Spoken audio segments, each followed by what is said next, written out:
So, hindi ko alam kung ito ba ay distribution or reaccumulation, I don't know. But one thing is noticeable sa chart pattern. In a daily time frame, we are forming a possible cup and handle. So, nandun tayo sa handle na part. You have to understand that cup and handle is a bullish continuation pattern. Pwede pong from an uptrend, umaakyat, nagkaroon ka ng pause, ito yung gumawa ng cup, and then nagkaroon ka ng another pause, gumagawa siya ng handle. Pag nag-break to the upside, yan yung sinasabi natin na bullish continuation pattern. So usually, you want to see cup and handle saan? Sa uptrend. Kasi bullish continuation pattern siya eh. Although there are some cup and handles na makikita mo sa ilalim, minsan nagmamaterialize. Eto, ilalim to, cup and handle. May mga nagmamaterialize pa rin. But basically, it's a bullish pattern. If it breaks to the upside, what will happen kapag bumasag ba ito si cup and handle?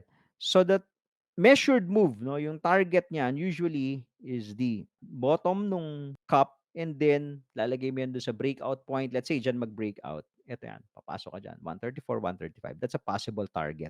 So most likely, if we will break this handle convincingly, we'll see a new high kay Bitcoin. And for me, doon tayo posibleng pumasok sa price discovery zone. Kasi remember, meron tayong ginawang parallel channel na untog siya. So, once mag-breakout tayo dyan sa cup and handle na yan, there's a likelihood na basagin na rin natin yung all-time high natin. And dun ka na mapupunta sa price discovery kasi lagpas ka na dito sa bigger parallel channel mo. Look at this, no? Lalagpas ka na dyan eh. So, punta tayo ngayon saan? Sa price discovery. How do you trade cup and handles? Usually, yung iba dito, nag-aantay ng breakout na bumasag dun sa handle before pumasok.